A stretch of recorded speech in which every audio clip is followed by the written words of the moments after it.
Ben here at Twig Cycles in Hagerstown, Maryland. Beautiful Wednesday morning here. We have this outfitted 2022 Polaris Sportsman 850 Premium Edition with a whole ton of accessories on, which I'll go into in just a minute here. But I wanted to do a quick walk around on this machine. I haven't done one on the Sportsman 850 yet, so we're going to jump right into it. And yeah, let's do it.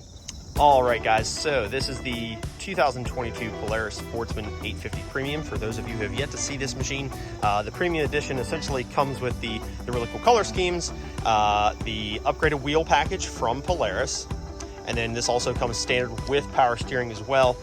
We did outfit this with quite a few different accessories, which I'll jump into in just a minute. But I want to start off with just a few of the facts on the Sportsman 850. That way we can go ahead and get that out of the way.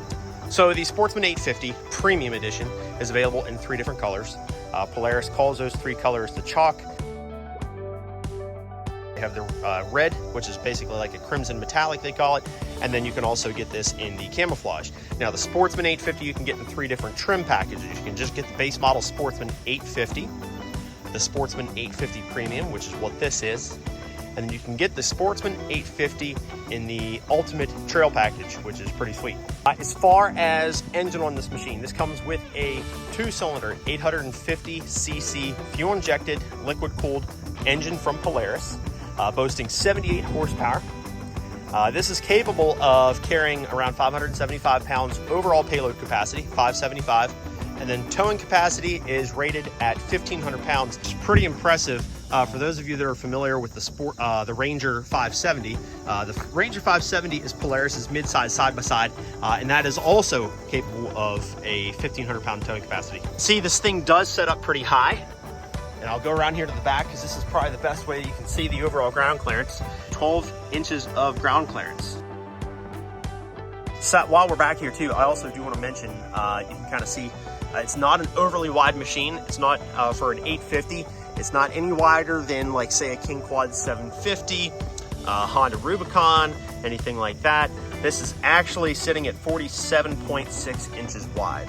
47.6 inches wide, and as I had mentioned, 12 inches of ground clearance. And one other thing, as far as fuel capacity, this has a 5.25 gallon fuel tank. I want to address something, a concern that I hear about all the Sportsman models. I hear a lot of folks say, I don't want a Sportsman because of the plastic racks. Watch this. And the plastic racks serve a big purpose. Obviously, you can get a lot of the lock and ride accessories from Polaris for these racks. All these little crevices, all these little spaces that you see here serve some sort of a purpose, whether it's tying stuff down, whether it's using any of the Polaris lock and ride accessory stuff. All those serve a purpose. But what I really want to show you is, if you look closely underneath here, you can see there is true metal underneath these racks. They're not just plastic. Now, I can't attest to any of the previous year, 10 plus years ago. I'd have to really wait for one to come into the service department and take a closer look at it. But all these do have metal cleats underneath the rack, which is going to be nice and sturdy. Obviously, the rack itself is tough enough. It's a nice hard plastic. So obviously, I mean, it can take a beating. Obviously it's like anything, it can break, but it's sturdy enough. And like I say, it's got plenty of metal support underneath there too. We're checking out the racks. You can see we did the Polaris OEM accessory rack extenders on this thing, which is pretty cool. Nice big beefy rack extenders on the front and then on the back as well. And there's also one, you can see we have rear end storage on this machine. So that's pretty cool, pretty impressive right there. And then we also have the rack to cover that storage box as well, which you can see, again, we have plenty of tie down points for whatever you want to throw down on the back of this. I had mentioned this is in fact a 2-cylinder 850cc fuel injected liquid cooled motor, boasting about 78 horsepower, which your engine actually sits, you're basically almost kind of on top of the engine here. It's sitting right in this compartment here. I'll go to the other side and just kind of show you. There's not really a whole lot to see. You can kind of see right there's your dipstick, of course. And if you get back here, most of your belt drive ATVs, the belt spins in this direction. So your belt housing is like this. On this machine, it's actually here in the back, for those of you that are curious. So it's actually spinning, I don't know what direction, to be honest with you, but it's spinning this direction versus on the side of the machine. Just for those that are curious.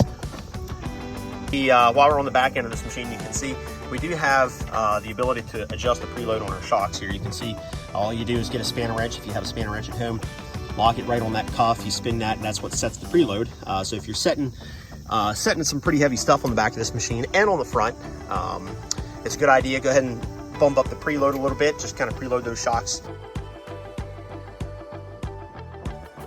I'll go ahead and scoot up front here real quick so you can see this as well. Obviously you got your radiator fluids right there. That's your radiator reservoir. Your radiator's tucked in right there. And of course your winch gets mounted right down here. We went ahead and outfitted this machine with a 2,500 pound steel cable winch along with the plow setup.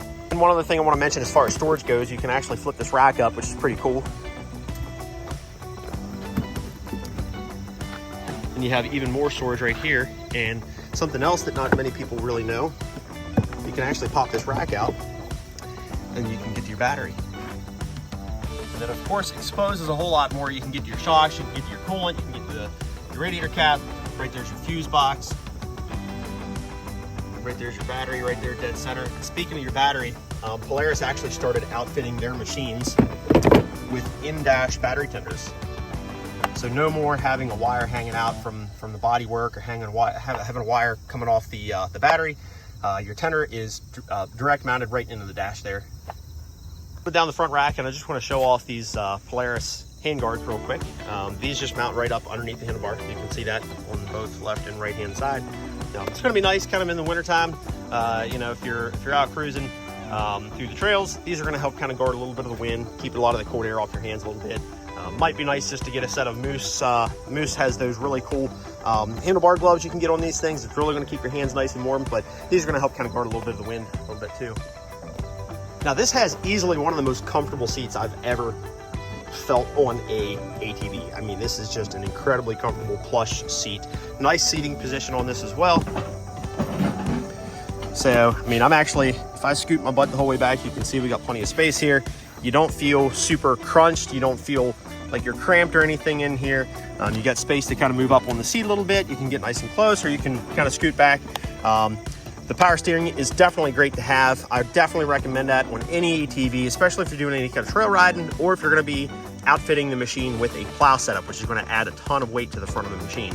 Obviously, right up here on the front, you can see Polaris actually has front and rear brakes integrated on one brake lever, so there is no brake up here.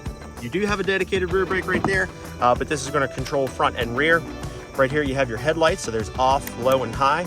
You have your emergency kill switch, your speedo/reverse override, which I'll get into in just a minute. You can see we have our winch control here, 12-volt accessory outlet, battery tender, key, and then right here you have 2-wheel drive, 4-wheel drive, and the 4-wheel drive with active descent control. And what that is going to do is if you're going downhill a lot on part of your trail, you can actually switch this over to active descent control, and it's going to help sort of engine brake, essentially keeping the hold, helping to keep the machine held back from scooting down the hill or anything, you know, getting out of hand. So what this does here, if you just tap the button, you can see it just goes through the display. But these machines and a lot of ATVs are actually governed in reverse. So if I put this in reverse and I give it full beans on the throttle, it's only governed at about 8-9 miles an hour. This actually helps if you're stuck, and the only way out of the mud pit, wherever you're stuck, is reverse. You can actually press and hold, it overrides that safety switch, and then you can kind of essentially gut it in reverse. A couple new things that Polaris did on the head unit here. So if you go into your settings, you'll scroll through a little bit. You can see obviously you can reset your service hour, backlight level, backlight color, clock, units, that kind of thing. But this is really what I want to show you here. You can actually adjust the sensitivity of the power steering. And what that's good for is if you're going to be cruising down pretty fast on a trail, a lot of folks like to have maybe a low to medium sensitivity. That way the bars aren't so loosey-goosey. But if you are doing some more technical stuff at low speed, it's nice to have it, you know, set at a higher sensitivity. That way it's just easier to turn the bars and stuff like that. That also might be good if you have the plow on the front as well. These machines are equipped with park, reverse, neutral, low, and high, and you also have an e-brake up there, which I can't do with one hand. My hand's not that strong. But yep, you have park, reverse, neutral, low, and high. My usual general rule of thumb, anything below 15 miles an hour, you want to keep it in low. If you're doing any kind of low-speed trail riding, rock climbing, plowing the driveway, definitely want to keep it in low. Low is essentially kind of like your work mode, and then high is fun mode, essentially. Something else to mention, I'm about 6'2". Again, as I had mentioned, there's a lot of space on this ATV. It is a relatively bigger ATV as far as stature goes. It's going to be definitely more suitable for you big guys. I'm about 6'2", and I definitely do not feel cramped. It just feels like a natural riding position. The bars you can adjust if you need to, if you want those up a little bit higher or a little bit lower. Right now they're kind of in a lower position right now, but you can adjust those if you need up a little bit more. Then of course you can see what a lot of folks like to have. Nice little cup holder right there. Something else that's really nice, I can actually sit right here from where I'm sitting, and my storage box is right here behind me. So that's nice. I don't have to get up off the machine, go around to the back, open up the storage box, it's right there. Now these wheels here come equipped with the Sportsman 850 Premium and up. Obviously the higher level machines always come equipped with some pretty cool features, just like, you know, different colors, different wheel packages, sometimes different tire packages. This is the wheel that comes standard on the Sportsman 850 Premium, not the base model. If you get the base model Sportsman 850, you do not get power steering.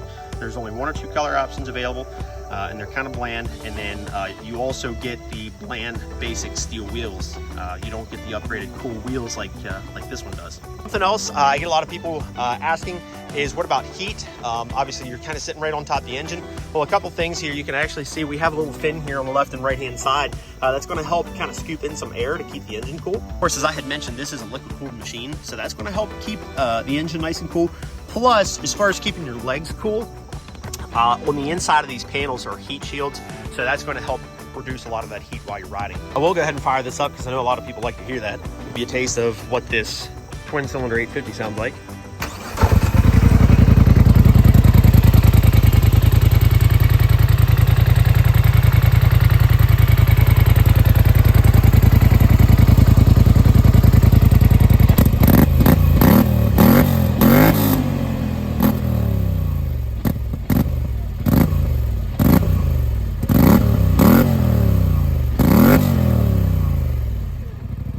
If there's anything that I did not mention in this video, please give me a call at 301-739-2773, or you're more than welcome to ask your questions in the comment section below. I love to hear from people. I love answering questions, and I try to get to questions and answering them as quickly as possible. But if there's any questions you guys have, please leave them in the comment section below.